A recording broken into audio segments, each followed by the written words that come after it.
qu'on en rit comme de n'importe quel autre défaut. Moi, au début, j'étais très gêné quand j'allais voir des petites filles sans cheveux dans des chambres d'hôpital. Et elles le sentaient, alors elles me disaient rien. Elles me disaient juste, je suis content que tu sois venu. Mais c'est tout. Et en fait, pour ouvrir leur cœur, maintenant j'arrive dans la chambre, et contrairement à tous les gens qui viennent la voir dans la journée, moi j'arrive, elle n'a pas de cheveux, et je lui dis direct, j'imagine que tu n'as pas été chez le coiffeur dernièrement, quoi. Et elle est morte de rire, la gamine. Elle est morte de rire parce que d'un coup, sa maladie devient un détail. Ça y est, on passe à autre chose. On va pas parler de ça pendant 2 heures. C'est bon, tu as compris que j'étais malade, et tu me fais même une blague là-dessus, ça prouve à quel point c'est pas important pour toi, et à quel point tu me considères comme d'autres enfants.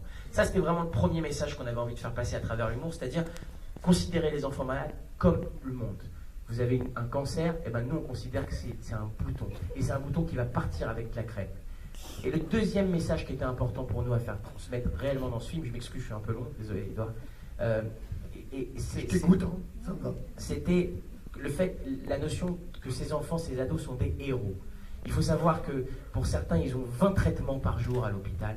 C'est pas une vie pour des enfants, c'est pas une vie pour des jeunes que d'avoir toute la journée un isolement. Il y en a pour certains qui sont en chambre stérile, qui ne sortent jamais pendant 4, 5, 7 ans d'une chambre d'hôpital. Et pourtant, c'est des mômes qui se plaignent jamais. Et pour une fois, on avait envie qu'ils soient mis dans la lumière, et qu'ils ne soient pas mis dans la lumière parce qu'ils sont malades.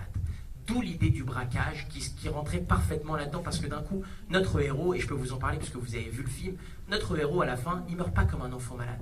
Il meurt comme un héros de film américain. C'est après un braquage, il est dans une voiture, ils sont sales, ils ont les flics au cul, tout le monde arrive, il y a une scène de tension, il leur dit pars avec l'argent.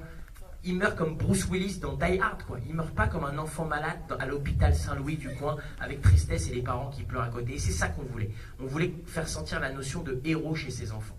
Alors, je parle beaucoup, etc. Et c'est vrai que ça peut vous surprendre de me voir parler sérieusement comme ça pendant 10 minutes, mais il faut comprendre que c'est un sujet qui m'a beaucoup touché et qui m'a bouleversé. Et quand je commence ce soir en vous disant, c'est certainement le film le plus important que j'ai eu l'occasion de faire dans ma jeune carrière, c'est que pour la première fois, j'ai pas l'impression de faire un film pour faire un film. J'ai pas l'impression de faire un film juste pour faire rire les gens, être heureux et les rendre heureux. J'ai l'impression de faire ça et d'en plus amener un message à cette jeune génération. Parce que si après avoir vu ce film, ces jeunes comme votre fille, la prochaine fois qu'ils voient une petite fille malade ou un petit garçon en chaise roulante dans la rue, ils leur disent « T'es notre ami public, un jour on fera des braquages pour toi », nous on a gagné.